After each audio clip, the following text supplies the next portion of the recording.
Hello friends, this video on P block elements part 9 is brought to you by examfear.com. No more fear from exam. Let's talk about the chemical properties now. In chemical properties, we'll talk about reaction with air.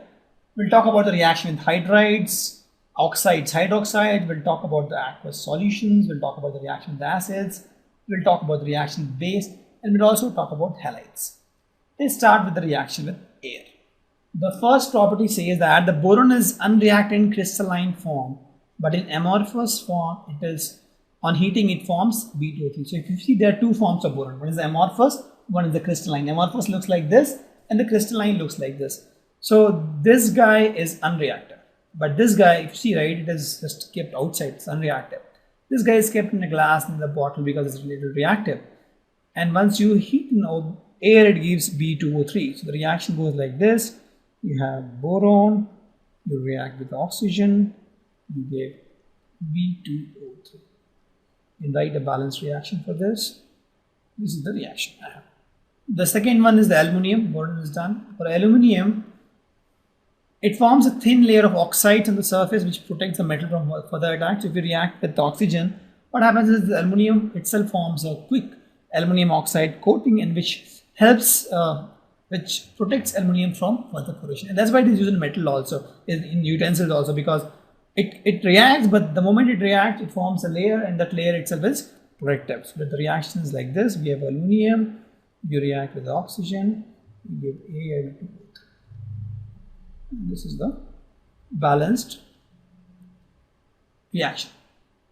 Correct? So Al2O3 is my protective coating. Correct?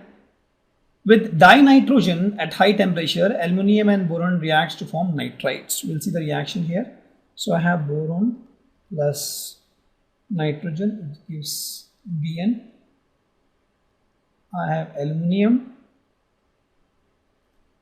Like this is B only, and it has to be 4 boron here. This is aluminium plus nitrogen, it gives Al.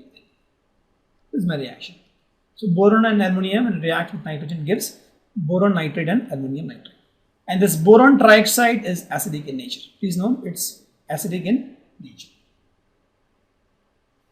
And this is the shape of boron nitride, and this is the shape of aluminium nitride. This is the shape of boron and aluminium nitride. Let's talk about the gallium also. This aluminium and gallium, they are amphoteric. That means they react with acid and base both. And this can be proven from various reactions. You can see aluminium reacts with sodium hydroxide, aluminium reacts with dilute sulfuric acid. Similarly with gallium and gallium also. So this is something which we'll study in the next 2 slides also, where we'll see the reaction of aluminium with base in acid. The oxides of indium and thallium, these are acidic in nature.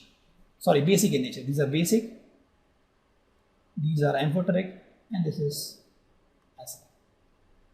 We'll discuss more about this also in the next 2 slides. We'll discuss about the oxides nature.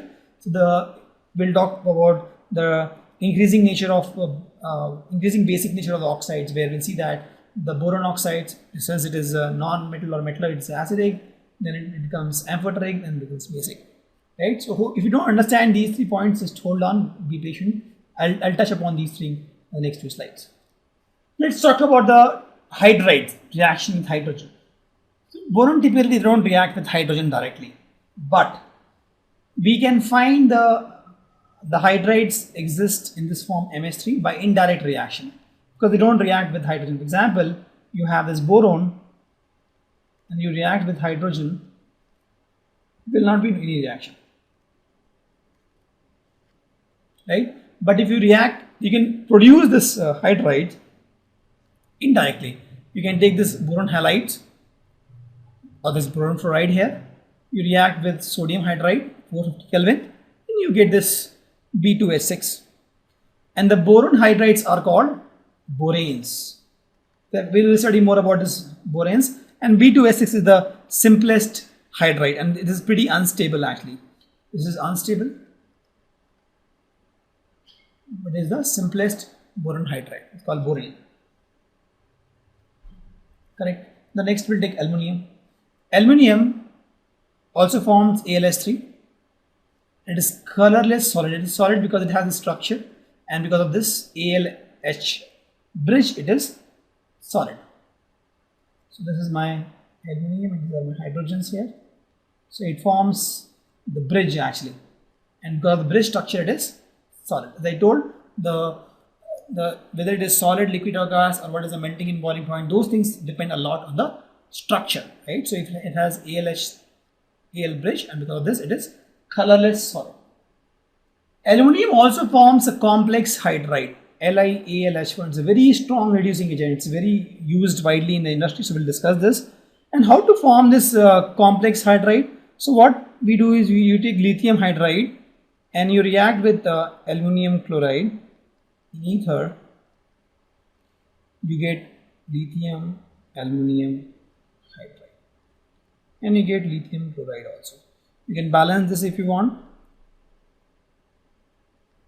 So this is a very strong reducing agent, right? So lithium aluminum hydride, very strong reducing agent. Also gallium also forms this complex hydride, LiGH4,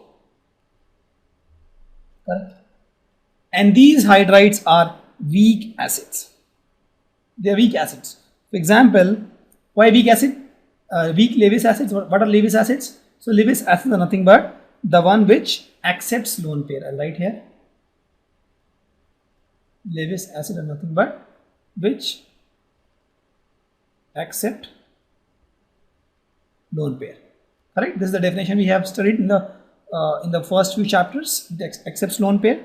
So let's react this ammonia. Let's suppose this is a base with AlH3. So what will happen is this becomes AlH3.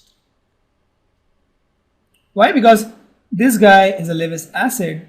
It accepts the lone pair. This ammonia has a lone pair, right? So this guy, if you see the reaction, right? Ammonia structure. This is the structure of ammonia. It has a lone pair. And AlH3, if you see, this is the aluminum hydride structure. This is no lone pair. So it will accept this lone pair and it will form this.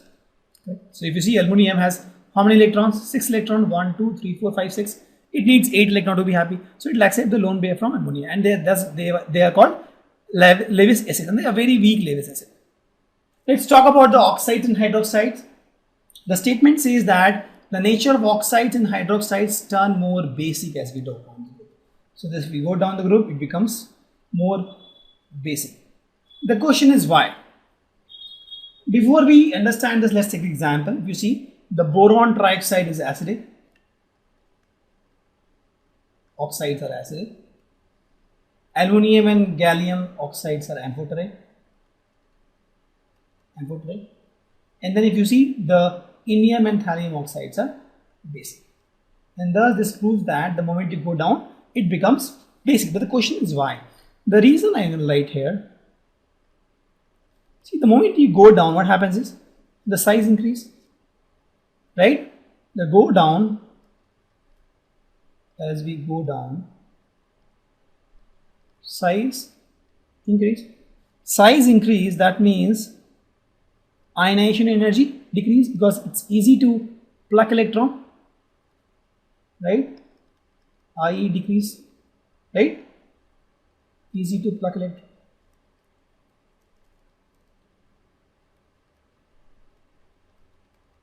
Correct.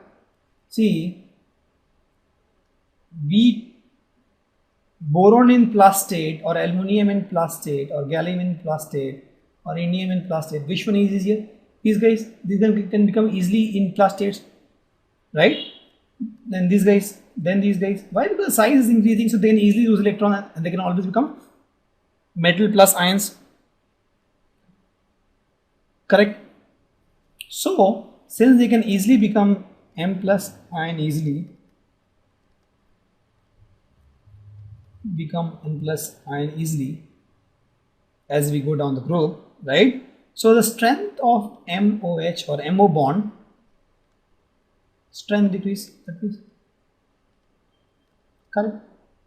So if I have some MOH, I'll have more M plus and OH minus now, correct? Because as we go down the group, this forms easily, and since this M plus forms easily, I have more OH minus ions in the solution. Since I have more OH minus ions in the solution, the basic initial increase. So example, if we talk about aluminum hydroxide, and let's take indium hydroxide. So if you see, aluminum has tendency to form Al plus 3, but indium has more tendency to form this. So if you see, these guys will have more hydroxide ions here, correct? And thus this is more basic.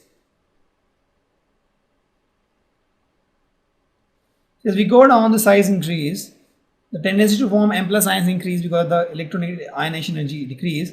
And since M plus ions tendency to form increase, the tendency to form M plus ion increase, that means the strength of MOH bond decrease. Since the strength of MOH bond decrease, it has more M plus and OH minus ion solution. Since more OH minus ion solution, that means more basic in nature. Correct? Let's talk about the reaction with acids. So here we'll talk more about the reaction of boron and aluminum only. So boron, if you see, does not react with acids at room temperature. Boron, it does not react with acid at room temperature, but strong acid and high temperature. Please note, both has to be there. Acid has to be strong and the temperature has to be high. Then only it reacts. For example, boron reacts with nitric acid to forms. This is boric acid and this is NO2 gas. Correct? Let's talk about the aluminum now. Aluminum dissolves in dilute sulfuric acid and dilute hydrochloric acid actually and liberates dihydrogen. See the reaction. Aluminum, this is dilute. This is also dilute, this is aqueous. It reacts to form hydrogen gas. But if you give a concentrated acid now, it forms a protective layer.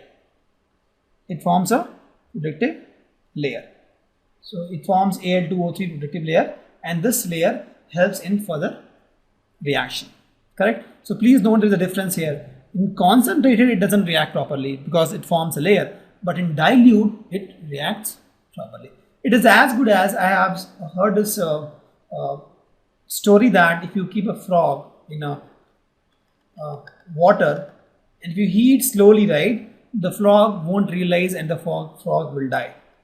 If you keep this frog in some water and heat this, the frog won't realize and frog will die. But if you have a very high hot water and if you put a frog here, the frog will jump out immediately and it will survive. Same thing here. Sulfuric acid, the aluminum, it reacts with very powerful acid. It immediately forms a coating and survives, right? But when it reacts slowly with a dilute acid, it is not even aware it is reacting, it's dying off and it dies off. Just a story to relate, but these are two different things altogether. Just seeing this behavior, the story came to my mind, so I thought let me share with you. So if you have a frog, just put in the hot water, it jumps off, survives. Same thing, aluminum, put in the hot water, that is my concentrated acid, it survives, it forms a coating. Frog, put in the dilute, very normal water and warm the water slowly, it will die off. It won't realize the water is warming up. Same thing, aluminum, if you put dilute acid, slowly it corrodes and goes off. Let's talk about the reaction with base now. Here also we'll be focusing more on boron and aluminum only. So as you have seen, boron doesn't react with weak acid and room temperature. Similarly, here also boron won't react with weak alkali at moderate temperature, but strong alkali, high temperature, it is attacked. For example, boron plus potassium hydroxide is a very strong base. It gives K3BO3. Correct. And let's talk about the aluminum. Aluminum and gallium, they react. Gallium also we have talking about. Aluminum gallium reacts with aqueous alkali and liberates dihydrogen. Please note here also we are using aqueous alkali and gives dihydrogen. That's why if you see aluminum is amphoteric. Why? Because aluminum reacts with acid and base. Correct. Thank you. Visit examfear.com to watch free educational videos, try free online tests, get the best quality study materials, study from the best tutors and mentors, and much more. Thanks once again.